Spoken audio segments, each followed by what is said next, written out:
Yes, hari ini kita ingin berbincang-bincang tentang kaitan dengan ada seorang kiai yang fenomenal sekarang yang membahas tentang berbagai hal, namanya Buya Sakur. Nah, bagaimana Pak Yai melihat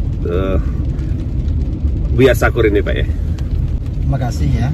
Yang pertama, yang disampaikan oleh yang bersangkutan itu sangat berbahaya. Dapat itu merusak sendi-sendi akidah. Artinya mengeluarkan seseorang dari Islam. Dan itu mungkin bagian dari fitnah akhir zaman. Kekufuran yang disebarluaskan dan menyebabkan orang yang tertipu juga menjadi kufur. Contoh, ketika dia mengatakan Islam tidak sempurna dan tidak pernah sempurna, itu salah itu. Itu kufur, karena berarti mencela terhadap agama Islam. Kemudian juga itu berarti menolak terhadap nas Al-Quran. Al-yawma akmaltu lakum dinakum, pada hari ini aku sempurnakan bagimu agamamu. Di dalam Al-Quran sudah ditegaskan kalau agama sempurna, lalu dia bilang gak sempurna, berarti dia Islamnya beda dengan Islam Al-Quran, dengan Islamnya Rasulullah SAW itu beda. Yeah. Itu contoh. Atau misalnya ketika dia mengatakan kan bahwa Sayyidina Umar bin Khattab itu yang membunuh Siti Fatimah. Yeah. Itu salah itu. Itu riwayat dari Syiah, dan Syiah sendiri gak mengakui pada riwayat itu.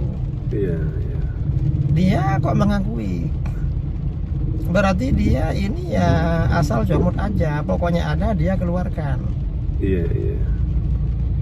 Apalagi Sayyidina Umar ini orang dekat Rasulullah SAW, Khulafaur Rasyidin, termasuk orang kedua ya di dalam Islam setelah sahabat Abu Bakar.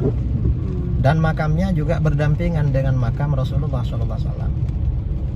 Oleh Allah ditakdirkan bersama, dan itu tidak keliru, memang pilihan dari Allah. Allah memilih untuk menemani baginda Rasulullah SAW di makamnya itu dua orang, sahabatnya Abu Bakar dan sahabatnya Umar. Karenanya gak mungkin kalau Umar berbuat seperti itu. Tidak ada riwayatnya, itu riwayat bikinan, riwayat palsu. Iya, iya. Terus yang kaitan dengan menyebut Ummul Mukminin Khadijah itu, Pak ya, gimana itu, Pak ya? Kalau yang bilang Ummul Mukminin Khadijah itu beragama Kristen, itu gak betul juga. Tidak ada riwayat yang menyatakan Siti Khadijah itu Kristen, Nasrani, gak ada. Beliau itu justru wanita pertama yang masuk Islam, yang pertama kali masuk Islam, dan bahkan meneguhkan hati Rasulullah SAW dalam berdakwah, itu istrinya Ibu Khadijah. Dan yang membela dakwah Rasulullah SAW sejak awal itu Ibu Khadijah. Karenanya begitu Ibu Khadijah wafat dan pamannya juga Abu Talib wafat, itu disebut dengan Amul Huzn, tahun duka cita, tahun kesedihan, karena Rasulullah SAW sangat bersedih pada waktu itu. Dua pembelanya wafat, meninggal dunia. Kalau dikatakan Kristen ya tidak benar, datanya tidak ada. Kita ini harus ilmiah. Yeah. Kalau menyampaikan suatu data itu harus ada riwayatnya, dan riwayatnya harus valid. Yeah. Kalau enggak itu namanya omong kosong. Dan kalau itu menyangkut pribadi Rasulullah SAW atau orang-orang mulia, itu gak boleh, itu bisa murtad atau dosa besar. Jadi kalau Pak Yai menilai Buya ini gimana, Pak? Apakah sudah masuk dalam kategori apa nih, Pak?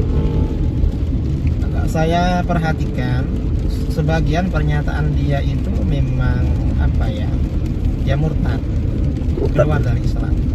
Dalillah. Harus baca syahadat. Sebagian ya dosa besar. Iya. Ngeri juga, Pak ya.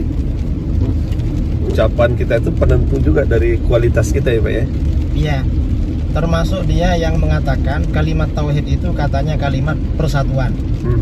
Enggak betul itu. Tauhid itu artinya kalimat pengakuan bahwa kita mengesahkan Allah. Allah itu Maha Esa. Loh, kok katanya sudah buya, sudah kiai, gak ngerti kalimat tauhid. Gimana itu? Astagfirullahaladzim. Mestinya ngerti. Termasuk perkataan dia, "Mangkana akhiru kalamihi la ilaha illallah dakhalal jannah." Itu hadis ya. Siapa yang akhir ucapannya la ilaha illallah masuk surga. Dia gak percaya. Masa hanya karena ucapan masuk surga? Nah, ini hadis.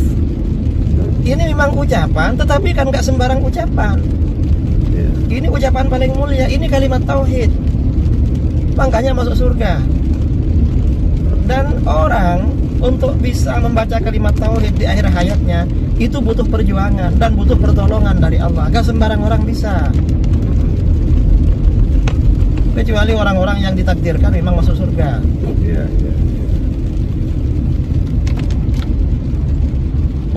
Dia itu terkenal karena keliru.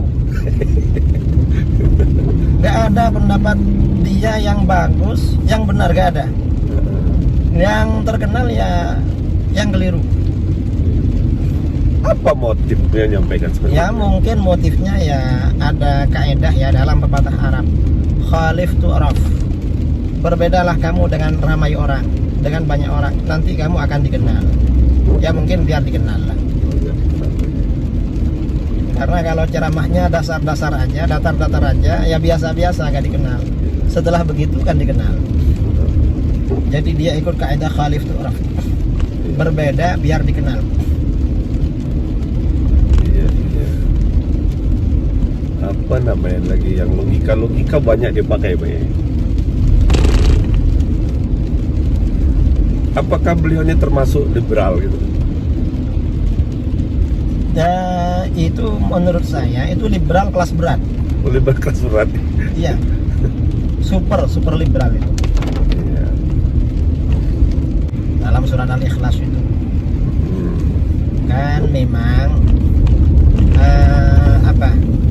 surat Al-Ikhlas itu di dalam hadis-hadis sahih itu dianggap sebagai sifatur rahman.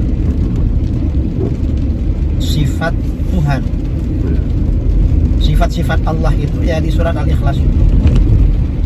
Karenanya orang membaca surat Ikhlas satu kali maka bagaikan membaca sepertiga Al-Quran. Kalau 3 kali seakan-akan membaca Al-Quran 1 kali, hatam 1 kali. Mengapa? Karena di surat Al-Ikhlas itu adalah pokok-pokok ajaran tauhid. Karenanya lebih afdal daripada yang lain. Karena itu akidah Ahlus Sunnah wal Jamaah sifat 20 muaranya kepada surat Al-Ikhlas. Wujud, qidam, baqa, mukhalafatul hawadits, qiyamu bi nafsihi wahdaniyat dan seterusnya. Karena itu kata para ulama, setiap kesimpulan yang bertentangan dengan surat Al-Ikhlas maka harus dijauhi. Mengapa? Ya karena surat Ikhlas ini sabab nuzulnya merespon, menjawab pertanyaan orang-orang Yahudi dan orang-orang musyrik tentang sifat Tuhan. Ketika orang-orang Yahudi dan orang musyrik bertanya tentang sifat Allah, yang diturunkan surat Ikhlas. Berarti ini rujukan utama tentang sifat-sifat Allah. Mestinya itu yang disampaikan dan difahami. Iya, baik. Dan penjelasan yang bagus tentang surat Ikhlas ini oleh Imam Ar-Razi. Ya, memang ahli dalam ma'qul ya, ahli rasional. Baik dalam kitabnya tafsir ya, Tafsir Al-Kabir, maupun di dalam kitabnya yang satunya yang tipis itu Taksisut Taqdis.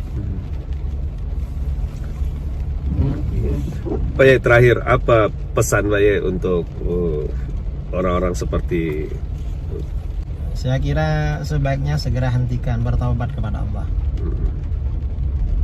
Jangan bikin fitnah di tengah-tengah masyarakat. Kasihan masyarakat awam yang terpengaruh. Itu Pak Yai. Oke Pak Yai, kita udah sampai Pak Yai. Makasih atas penjelasannya. Semoga kita semua bisa mengambil iktibar dari apa yang disampaikan oleh kiai kita tadi, dan kita istiqomah dalam syariat sesuai dengan Ahlus Sunnah wal Jamaah. Terima kasih.